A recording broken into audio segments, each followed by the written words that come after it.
It's very fun because there's some adorable pictures of her as a little person, and it is a fun website.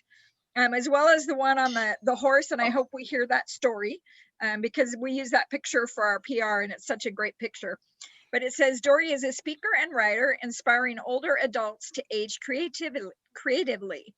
She writes for Third Act Magazine, is a member of the Speakers Bureau for Humanities Washington, board chair for the Northwest Center for Creative Aging, charter member of the Age Friendly Seattle Coalition, and she volunteers with Habitat for Humanity building houses around the world. Which reminds me, we are taking a free will offering tonight, as always. And what we do is we ask our speakers, where would you like the offering to go? And because Habitat for Humanity is near and dear to Dori's heart, we will be giving our offering to them tonight. So you can give that on our website or send a check to the church, and just in the drop-down menu or in the little memo on your check, just write speaker series and it will get to the right place. Still going though. Dori cared for her parents for the last 7 years of their lives and performs a story about them at local theaters and for conferences. With a Bachelor of Science degree in Educational Psychology from the University of Washington, Dori has worked for Sound Generations, AARP, and the Bayview Retirement Community. She is proud to have been born and raised in Seattle. This I love. Does a mean tap dance to take me out to the ball game, and has climbed Mount Rainier and Mount Kilimanjaro. Dori's daughter, son-in-law, and grandson live in California. So Dori, welcome. We're so glad to have you here. And I've been looking forward to this for almost a year now, I think. It's been a while. Thank you so much for inviting me. And I will turn on my slides. So give me just a second to share my screen. Raise your hand. Got it. Raise your hand if you'd like to get older. I guess I do, considering the alternatives. Isn't that the point? Yeah, given the alternative, I think we all want to get older. We just want to age well. And some of us are afraid we won't. Some of us are afraid that we will have more ailments than we can handle, or we would outlive our finances, or that we will not have anyone to take care of us if we need it later. And yet, it's very, very uncommon for people to actually not have some kind of caregiving support system, even if you don't think you do now. So in fact, some people are afraid to live in a retirement community or nursing home of some kind, and yet only 5% of people over the age of 65 live in nursing homes. So start making your plans now. We'll be talking about this. The agenda overall is, how are you aging? What are some steps that people take to age well? And how can you have more fun while you age? So I like to start with birthday cards. I collect birthday cards. I've only got a couple here. I have some other presentations where I show a lot more, but I like this one. Being one day older only matters if you're a banana. And George Burns, of course, if you live to be 100, you've got it made. Very few people die past that age. But one of the places that, one of the ways I learned so much about aging and being positive and having fun while I age is from my parents. These are my parents, Ralph and Clara Wright. They lived to be 95. They were married for over 70 years. They were madly in love, and they died 30 days apart in 2008. And I learned so much from them about positive aging. They didn't have a book or a plan or anything like that. They just had it down. They supported each other so beautifully, and they laughed. So those are some of the things I want to talk about.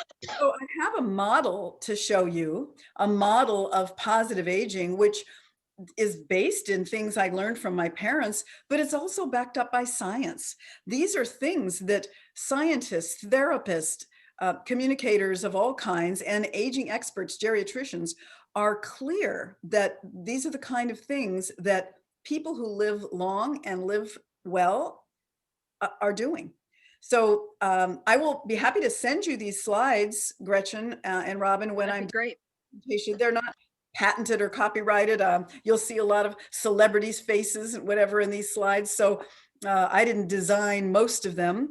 And this step-by-step model is not wholly invented by me. It's from years of talking about this with other people. So I'm happy to share the slides with you.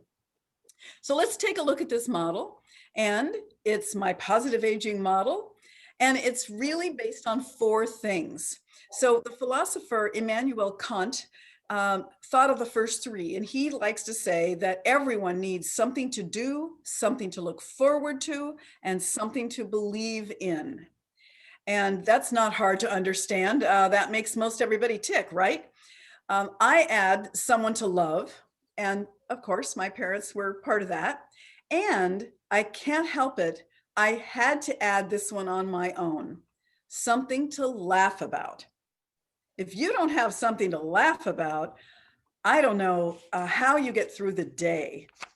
So let's take them one at a time. We'll be going over them again. You'll see this model in step by step as we go through. And as we go through, I'll be asking you some questions. So this is not just me talking. I'm not going to be a talking head. This is not a lecture. I'm going to be asking you some questions related to each of these things. You don't have to answer. You don't have to participate in any way if you don't want to. However, sure makes it a lot more fun if some of you will come up with your 2 bits or 4 bits on some of these ideas. So I invite you to unmute yourself now so you don't have to mute and unmute and worry about it unless you have some construction going on in the background, or as I heard, a dog barking. I know dogs go in and out of the room. They don't always bark, so don't worry about it. But if it goes on a little too long, then just mute yourself again and come on back, because we want you to be here and with your dog if you can. Sounds good. How's that? So let's take the first one. Something to do. I think everyone needs something to do during the day. And TV could be one of those things, but I'm kind of talking about something else. And, I've also done a lot of retirement counseling in my life. Oh, I forgot to tell you, I'm 69, happily ready, saying I'm coming up on 70, even though it's not till next January. Happy to say I'm almost 70.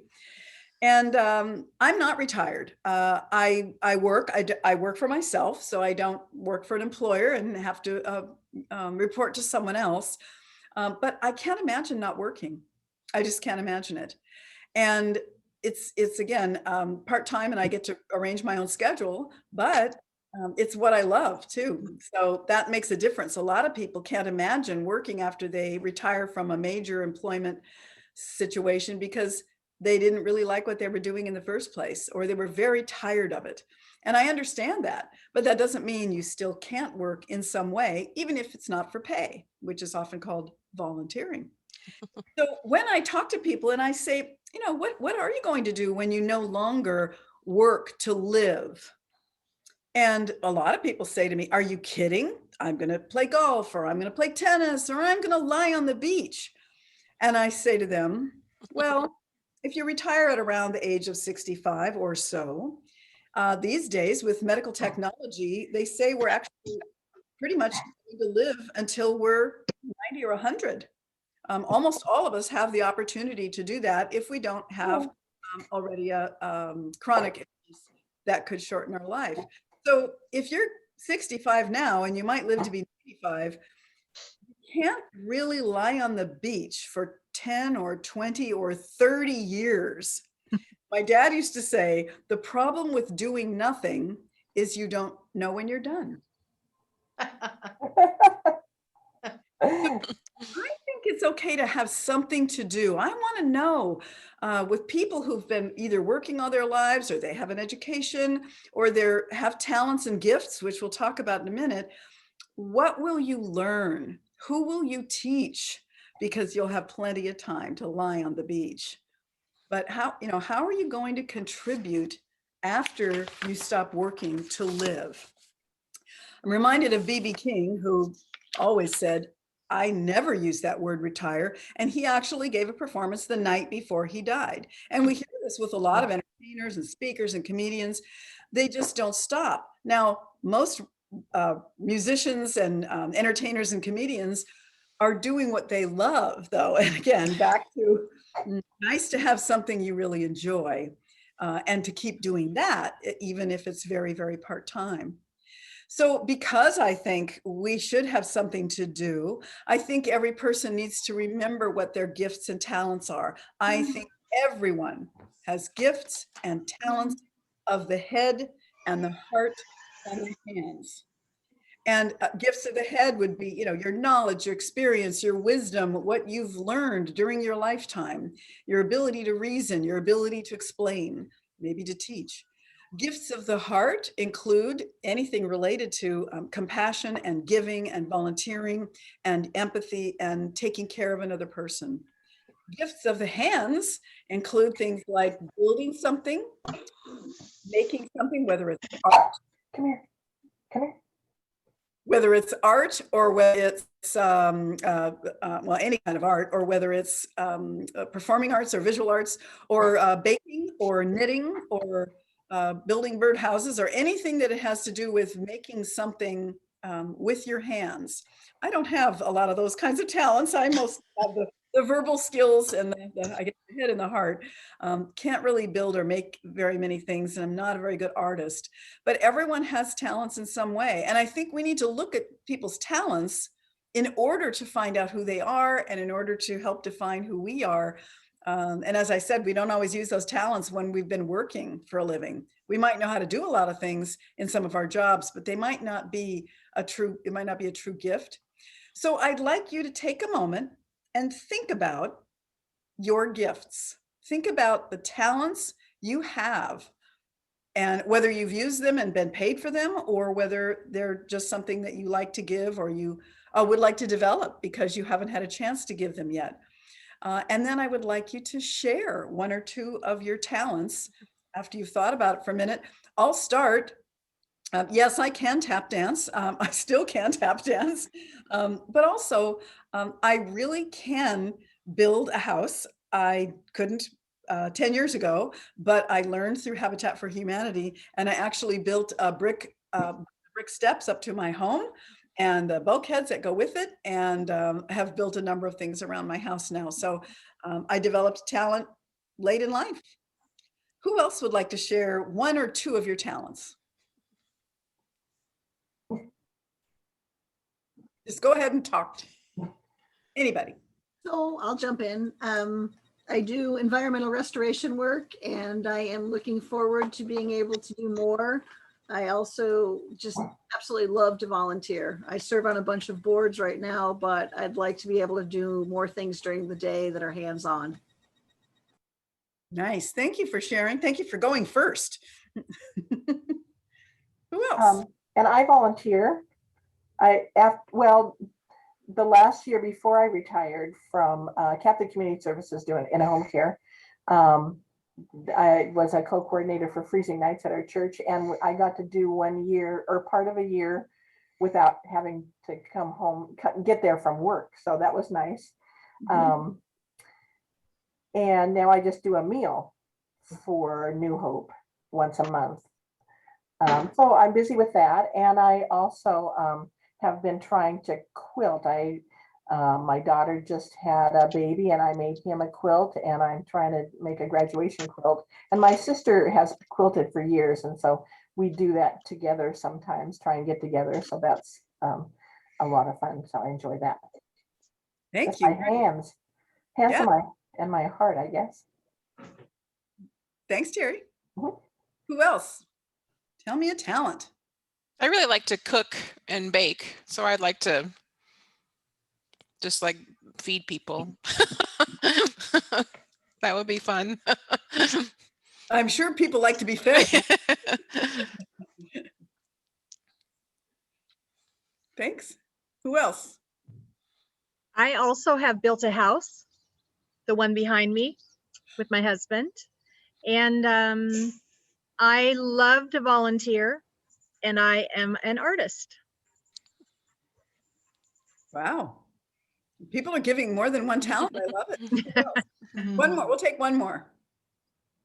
I'll go. I love to do things on the computer, for lack of a better term, because I'm not trained kind of layout design type stuff.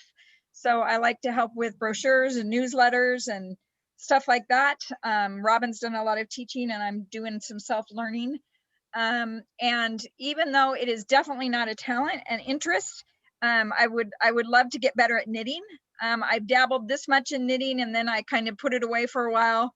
And I just really, it's a fidgeting for grown-ups and I'm a fidgeter and I would love to just be able to sit and knit and visit and do life while I knit. Thanks. And I just yesterday morning when I was walking with a friend, we were talking about what people do after they retire and how sometimes the pursuits, should I say, are called hobbies, and nothing wrong with the word hobbies in general. However, people are doing some pretty big things, and sometimes, they're really taking talents they've had all their lives and maybe didn't have the opportunity to use when they were working.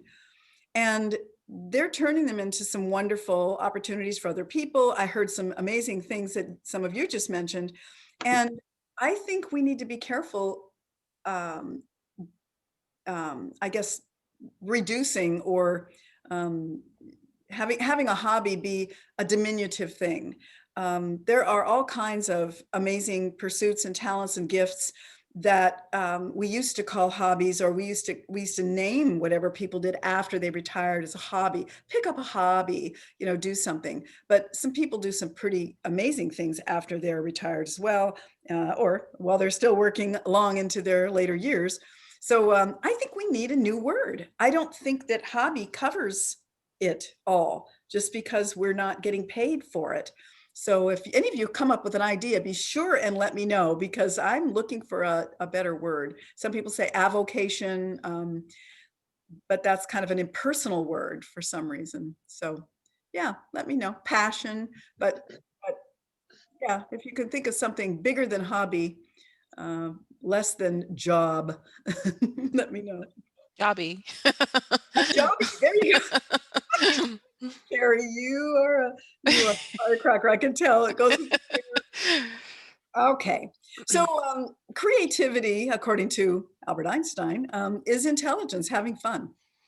And I hope that as we age, we continue our creativity, again, whether or not we're being paid, and that we have something to do that inspires us and inspires someone else. So the next thing on our model is something to look forward to. Here, George Burns again, I look to the future because that's where I'm going to spend the rest of my life. So that's pretty good. We do want to have something to look forward to, something on our calendar. Susan Saranda says, I look forward to being older when what you look like becomes less of an issue and what you are is the point. And let's continue to develop who we are and what we stand for and our values. And let's make that what is going on. And again, instead of what we look like and instead of what we used to do in our childhoods.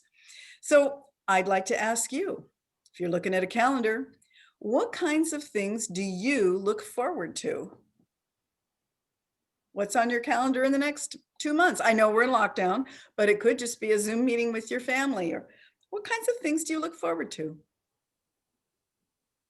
I'm going to go back to food again because I really am looking forward to having a dinner party and having people over and just feeding them and just talking. And I don't know, I'm looking forward to that. And I'm also looking forward to go on a real vacation again. We're big cruisers, and so we haven't been on a cruise for a while. Nice. Thank you. Who else? What's something you look forward to? So I'm looking forward to travel. I've got a 2-week vacation to Florida booked, but in the near future, I am going to see my dad in Chicago by way of Alabama. I'm flying to Alabama and I'm driving from Alabama to Chicago with my sister, who I haven't seen in 5 years, to see our dad, who's in an Alzheimer care facility. So that's kind of my big excitement. Thank you for sharing.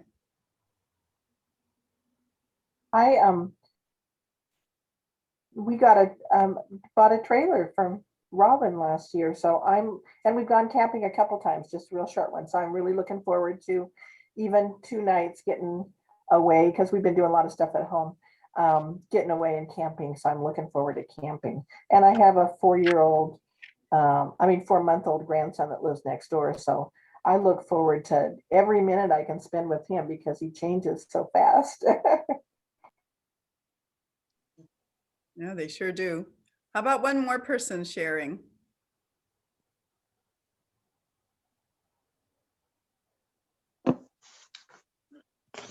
Well, Mom and I, before the pandemic, we used to get together every Friday at Pow's Donuts with 3 or 4 other friends, and we'd spend 2 hours just drinking coffee and talking and all of that. But that stopped with the pandemic.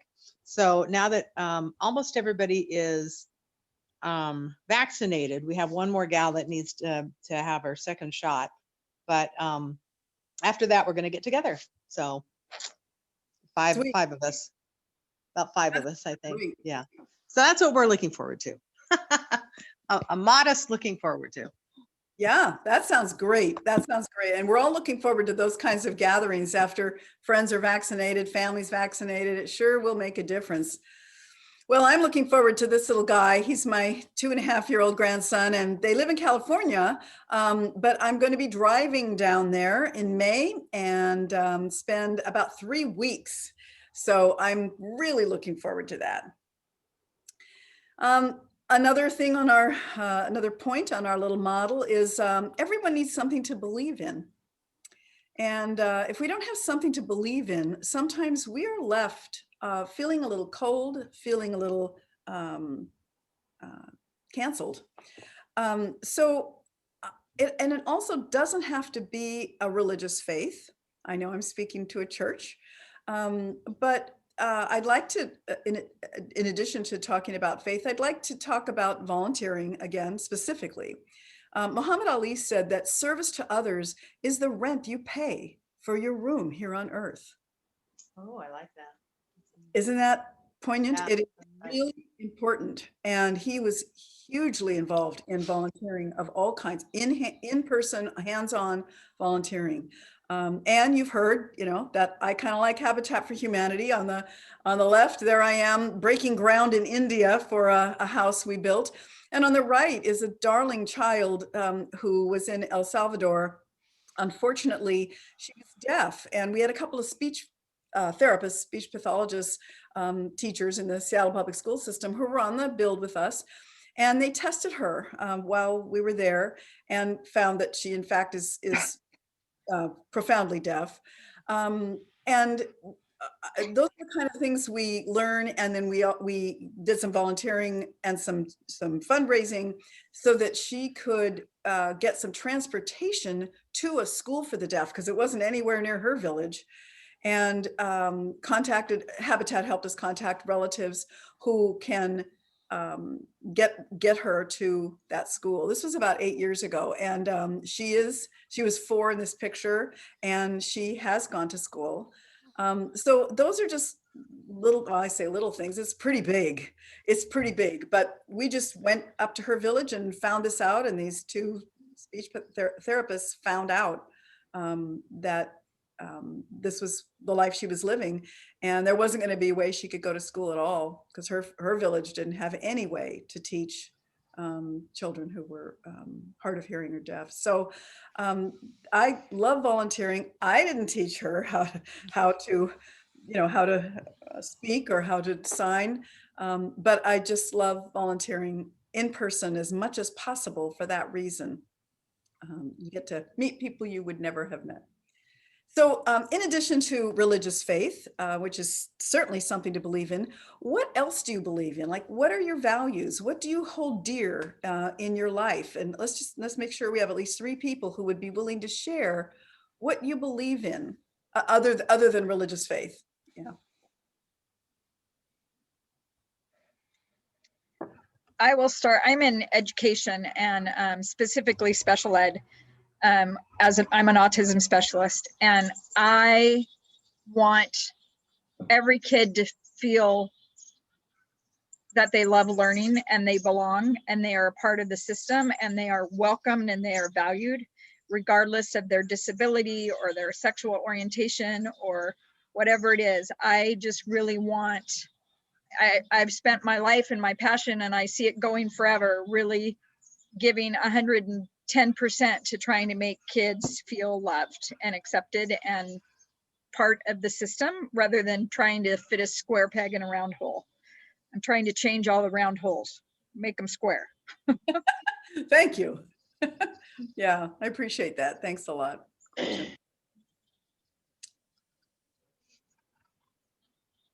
So Earth Day's coming up, and I believe in saving our planet, saving the farms, saving the forests, restoring what we've destroyed, and I spend quite a bit of time working towards that and sharing the stories so other people understand.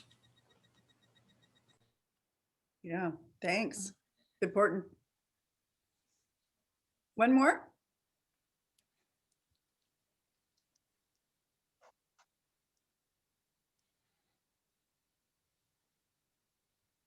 Okay. Thank you for sharing, those of you who do, and we can go ahead and move on. So next we have someone to love. Now, my parents, of course, had each other. This is really their hands. It's not a stock photo. And they were always holding hands. And it was just so clear to me what unconditional love is about and what it means to have love be a verb, an action verb, to show your love for someone else. I have lots of people I love in my life. Here I am with my grandson. We're being silly with clown noses. And my friend Lori, we were going to a dress up party, acting silly. And then my daughter down at the beach in Oregon. But it doesn't have to be a human. Some people don't have family. They don't have family that they see, or they don't love them, or they don't love us. So that's okay. They might not have a spouse. They might not have a girlfriend, boyfriend, whatever, but that we have pets. This is my kitty Pearl. And this is her at a cabin down in Oceanside, Oregon, where I'm going next week for a week to write a little retreat. And Pearl loves it down there at the beach. But yes, it can be a pet. So far, scientists are being a little boring and telling us that it's better to have someone who's a human to love and love you back. But I believe in science, but I'm going against this one. You know, I'm calling out, hey, pets are fine. And if you love your pet, you know your pet loves you because you can tell. So I'd like to ask you, just, let's have three people. Who or what do you love in your life? What do you love? My husband is my favorite person in the whole world. I love him with all my heart. Wow, thank you so much, Carrie. We like him too. And if you want to answer, but you don't love your husband, it's okay to say someone else, because we assume, well, of course, she loves her husband. She's not mentioning him at this point. Sorry. I do love my husband, but my dogs are much more happier to see me when I come home. They just love me, and I love them. And I have to say that Hunter, my 4-month-old grandson, when I smile at him, he just gives me that smile and the love in his eyes. You can't help but love him. So. Great. One more. I love my husband and my mom. Thank you. Thank you. And now that I've seen you all interact a little bit, even though you may be fellow congregants or you may be friends or neighbors, I see some love in this group. And I've never said that before, honest. Because a lot of times I am giving a presentation for a library and they don't know each other at all. They just are the general public, and they sign up for the presentation. But I hear some love. You guys know each other, you're friends. A lot of you have been friends for a while. So I like that. That makes me feel so good. So yes, everyone needs someone to love. And last, the one I love the most, which is we've got something to laugh about.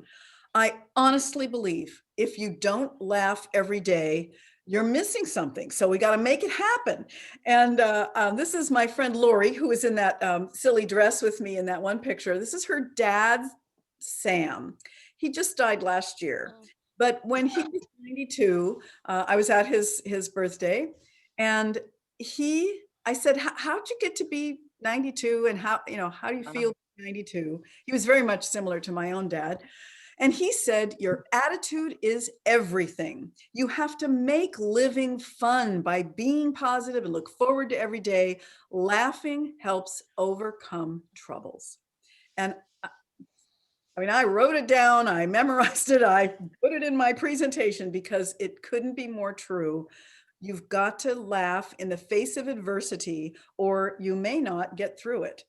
And it may not be right in the middle when it's inappropriate to laugh or giggle, but at some point, it's good to turn it into some laughter.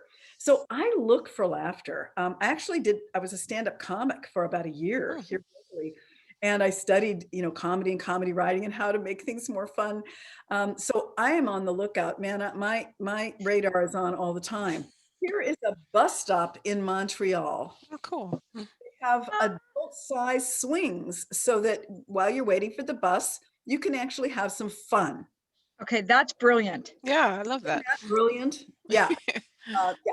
So I think we need a lot more of this kind of thing, in general out there on the street, and let alone parks. They do have playgrounds for adults, but they have slides and swings and things where it's our size.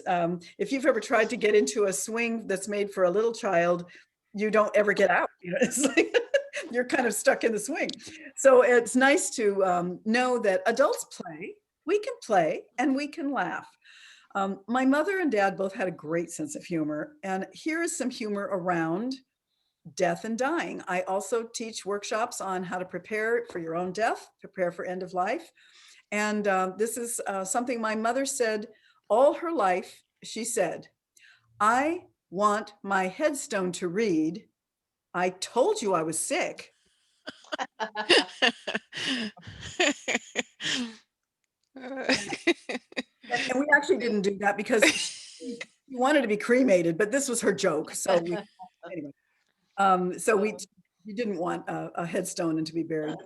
Here's another one that I collect. I do collect humor around funerals, which might seem, well, people have judged me for that before, but I think it's okay in some situations. Not at the funeral, maybe, but so this one says, "Oh, look, Edna would be so pleased. Tupperware."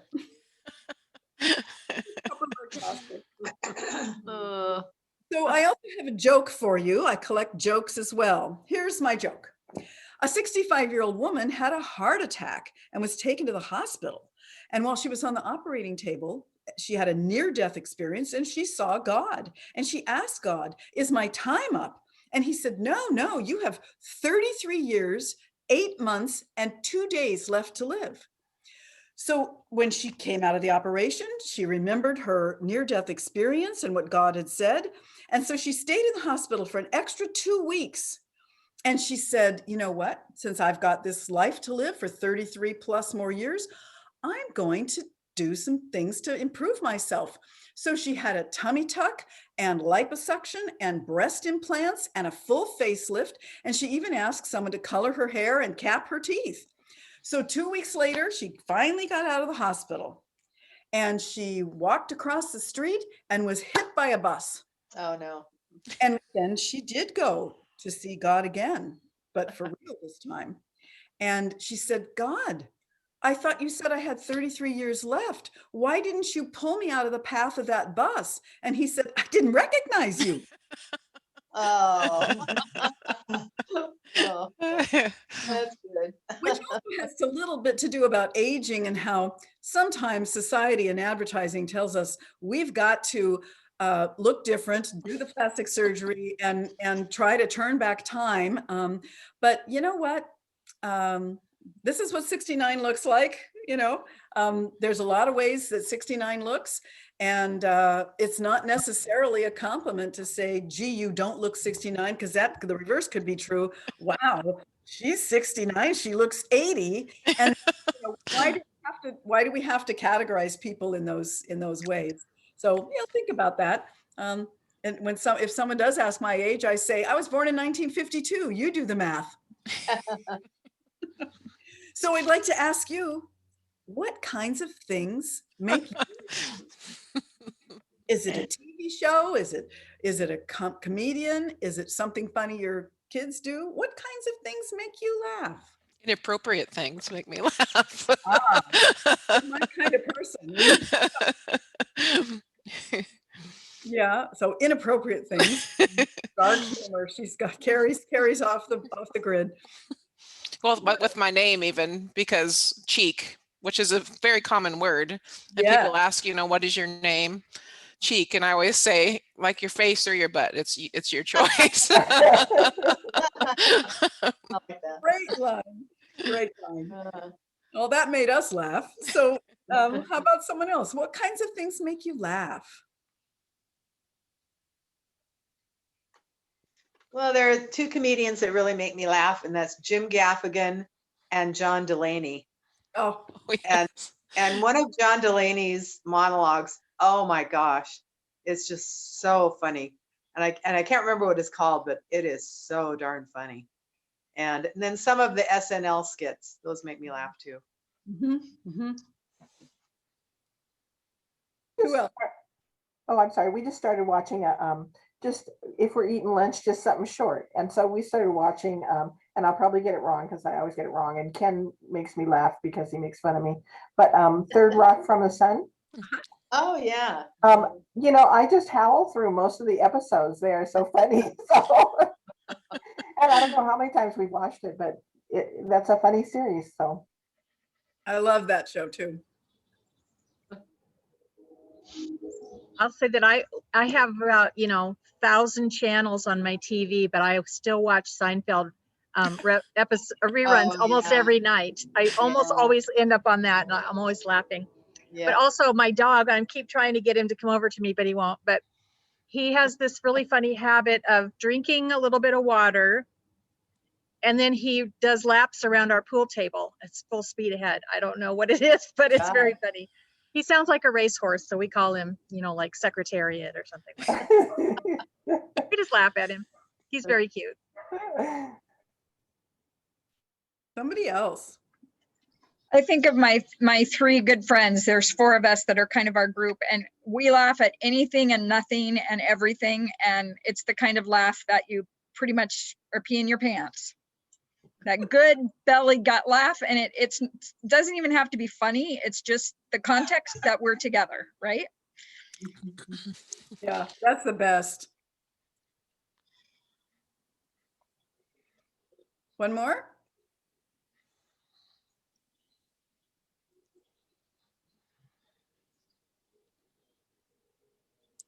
Okay, gone. Well, I love that you said belly laugh because I hadn't thought of this in a while, but I think it was Norman Lear, but it might have been Carl Reiner. I'll have to look it up. One of the two said that the best thing in the world is an actual belly laugh where you can't help it. And it's universal around the world, just like a sneeze is. So when people are overcome with the laugh and the laughter and it just smacks them, they actually bend over at the belly, and it's involuntary. When it's that funny, you can't help it. You bend slightly at the waist, and you've heard about, a real knee slapper or whatever, and people often do slap their knees or the table, or they pound on something. And that is also, except in extremely well-controlled and or introverted people, but it's something that is you can see it around the world for anyone, young children to older adults. If they really are caught off guard with a great laugh, that's what they do. They raise their arms and they bend over at the waist. So it's and it's the best feeling, you know, when you can't help it, and you even might cackle a little. You know, it's like a little cackling thing. And the ever famous snort. Mhm. And yes, there could be snorting, cackling, and the silent laugh cry, where Yes. Yes. where there's wheezing involved, and the wheezing is the best. So I honestly believe that people need to laugh every day. Mhm. I don't think a day should go by when you don't have laughter, which means you might have to prep yourself by queuing up a television show or a comedian, whatever it is, or calling a friend. So for example, I wrote an article. How many of you know about Third Act Magazine? Anybody heard of Third Act Magazine? Well, it's been going since 2015. It's a magazine only for the Northwest. So it's published and written right here. And I write for this magazine. I've written 10 or 12 articles over it's quarterly. It's only quarterly, so it's not like you'll get one all the time. But it's a well done magazine, and it is for people 50 plus, but it's a lot more fun than some of the classic older adult magazines and newsletters. I don't know how many of you are old enough to remember decades ago, I think AARP actually had a magazine called Modern Maturity, but it was mostly about retirement communities and nursing homes and how not to fall. Which is all important information. However, Third Act Magazine is not like that.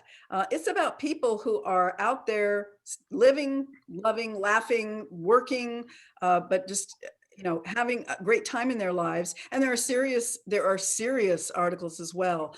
This happens to be one issue that was all about kind of laughter, and my article was called "Laughter on the Menu" in that issue. But you can go out to www.thirdactmag.com and look at previous issues. You can.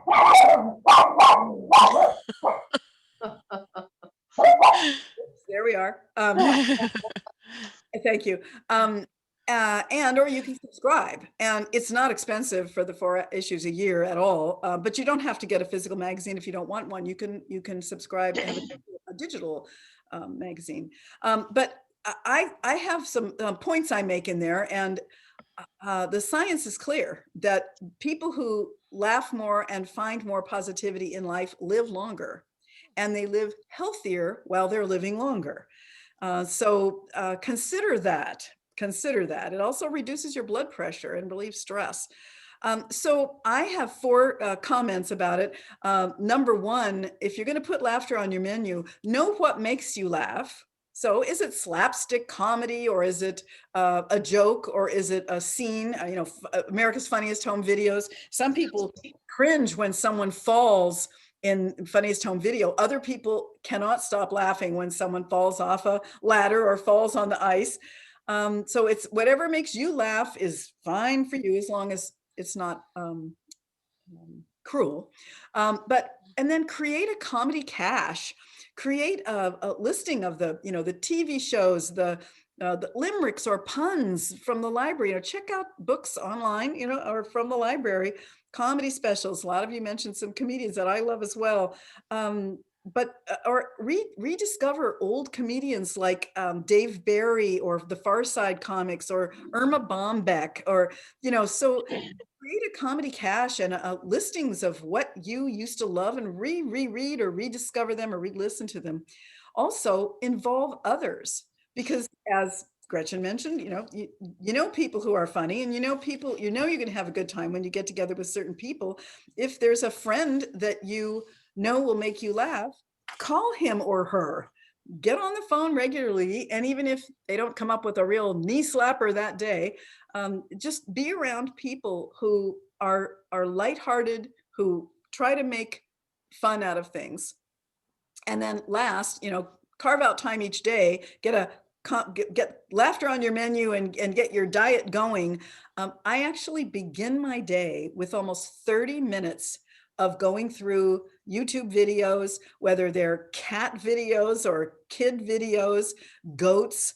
I watched the Marx Brothers and Carol Burnett, Steve Martin, Monty Python. Carol Burnett.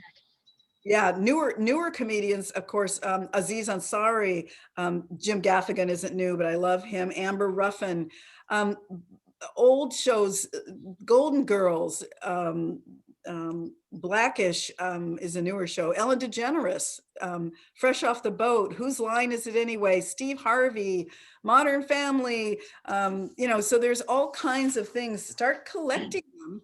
And then I have to close by saying, or this section by saying, I also end each day with about 30 minutes of comedy. I don't scroll through the news at the end of the day. I don't, it's after I've maybe had a gratitude list or listed a wonderful thing that happened to me that day. But I often am in bed scrolling through funny YouTube videos. I want to end with my heart light and my heart laughing. And we've had a lot of hard knocks in the news in the last while. So I do like to lighten it up before I go to sleep too. Well, here's that photo that you mentioned. I don't know how to act my age. I've never been this age before. Who said we had to act whatever we think our age is? I was at lunch for my birthday, for my 63rd birthday, at Two Shoe Barbecue in Ballard in Seattle. And I walked in and here was this arcade horse and I jumped on top of it. And then my friend Bill actually did put the quarter in and it started up and he clicked the picture. So I didn't care who else was walking into the restaurant. It didn't matter to me. I am not afraid of looking childish because I don't think having fun and playing is childish. I think it's part of being human. So do what you want. As long as you don't break the horse, what's the problem? So I'd like to ask you, what can you do to find more fun? You don't have to answer out loud, if you don't want to, but I'm really just kind of putting it out there. And if you want to answer, you can, but it might take some more thought. But, what could you do to find more fun in your life? It's hard with the pandemic. Maybe what you want to do after the pandemic. Anybody have a ready answer? I'm just thinking, I love your answer of starting and ending the day with something humorous and something fun. I don't do that intentionally. And that sounds like a great thing. Yeah. So I'll copy you. Okay, that's fine. For me, it's going to be spending more time with my ladies. I'm a people person and I've really missed my crew of women friends. They say some pretty outrageous things that make me laugh and I want to see them again soon. Yeah. Yeah, good for you. Anybody else? Anyone else? Yeah, I'll second what she said. Yeah. Okay, thanks. Well, here's a shot of my dad at my daughter's, I think, 12th birthday party. And he said, if I can't do what I want when I'm 90, when can I? And people watched him roller skate by and kept saying, is that your father or your grandfather or what, who? Wow. How could you, why are you letting him skate? And I said, letting him, he can do what he wants. He's an adult. I'm not his parent. I'm not in charge of him. And he could skate very well.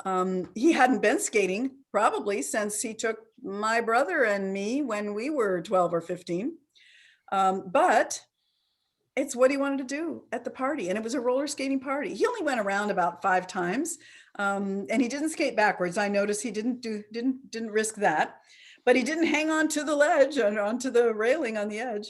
But you know what? It doesn't have to be something dangerously physical, but find some fun. Find something that will make you giggle. They say that wrinkles mean that you laughed and gray hair means that you cared and scars mean that you lived. So find a way to keep etching those memories into your life. So here's our model again. And I'd leave you with this question. Again, it could be for personal consideration. Which of these could you use more of? Think about what we've talked about and just where would you like to add something in your life? And maybe do something about it this week, whatever it is. Well, I like to say we never grow up. We just learn how to act in public. This is a picture of me when I was 4 in my little dance outfit. And I didn't realize that the underpants showed, and neither did Right? taking the picture, of course. They look a little loose to me. I don't know who's I don't know how we chose those underwear for this. But yes, we really need to learn how to act in public. We don't have to grow up, whatever that means. And again, I get tired of people infantilizing older adults and saying something like you're being childish, whatever. You know what? As long as it doesn't hurt somebody else, do what makes you happy and what furthers joy in the world and involves somebody in your joy. And don't worry about the general public so much.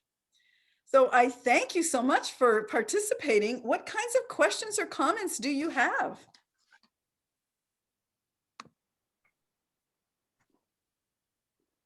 Oh, Jasper showed up. Oh. Hi there. I wanted to say that the bus stop with the swings, that is really a fun idea. And I noticed that it wasn't just those 3 or 4 people in the picture. It was going all the way down the street. That was really there was cool. some people in the back too. Yeah, thanks for noticing. And Yeah, it reminded me brilliant. of a video that in our worship service a few weeks ago. It was people on a train, I think, wasn't it? And one guy passed out some sheet music and they started singing Somewhere Over the Rainbow together. And it was just this bonding thing that happened, you know. Everybody was smiling, everybody was singing, and even if you weren't singing, you were just smiling. And it was just, it kind of brought them together, that fun and that moment. And they were going to work. So, I mean, what a way to go to work. You know, now you're in a good mood. So it's contagious. Yeah, it is. And you just reminded me, I don't know if you saw the film, there were 2 films that came out about Mr. Rogers, and I can't remember if it was the documentary or was the film with Tom Hanks, but in one of them, you know, he gets on the bus or something and someone starts singing, you know, Beautiful Day in Your Neighborhood, and everyone in the whole bus or train car is singing it. And yeah, why not? Yeah, it's fun. Mhm. Yeah. So Robin, I'm going to be the activist for our community. You should let our park director know that we need adult swings because I know they are going to be doing adult exercise equipment at Clarks Creek South. But I think a swing would be just as good. So That would be fun, wouldn't it? You know, and sometimes if you ask, you never know what you'll get. Well, So- you know, they're redoing the sounder station, right? So we could have swings waiting for the So because That'd be lovely. love swings, you know, so that it just looked really fun, you know, and it makes people talk too, you know, it gives them just there's something going on. Otherwise you could just be standing there waiting for your bus and nothing's you know, you're not talking, you're just in your little bubble. And I'm thinking you can't swing and not smile. Right. Yeah. It's Yeah, just fun. I agree. I think so too. Any comments or questions? Dori, it was just inspiring. It was. great. It felt very good. Every time we do this, I'm like, okay, why aren't 100 people here? Because they're missing out. They're missing out. It was a pure joy. It was. Well, thank you so much for inviting me. I appreciate you all sharing too. That was pretty special because that doesn't always happen. And I love that you just jumped right in. I want to tell you, I didn't know until you started, I think you mentioned it, that you were part of Sound Generations for a while. I wanted to give a shout out to Sound Generations because they're pretty amazing. someone nominated my mom for one of their annual Wow. awards, and she won the Defining Inspiration Award like 2 years ago. And they had a big deal at the Hilton Hotel in their restaurant, you know, in their whatever. It was so fun. And, you know, they give out the 5 or so awards to these people that are doing work in the community and things like that. And it's very special. And it was really a big, you know, it wasn't just like a little cafeteria meal. It was a very fancy meal and really nice. So she didn't know, you know, anything about it. Someone just nominated her and she won it. So it's a very cool program. Very cool. Nice. So I do want to remind everyone we are doing the free will offering. So that is again online at our website. I think most of you know how to do that.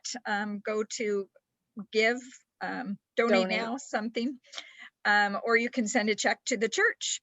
And in the memo or the drop down menu, just put speaker series. And we didn't start tracking, again, this is all Robin's brainchild, but we didn't start tracking offering or even taking offering until maybe the 4th or 5th speaker, maybe even later. And to date, we've raised over $4,000 to give to our community. Little groups like this, you know, our biggest group has been 25 or 26. So it's pretty amazing. We're making an impact by enjoying each other. So that is a gift. So It is. we appreciate all that you give and all that you do. So, all right. Well, thank you so much. Thank Yes. you. Thank you so Thank much. you.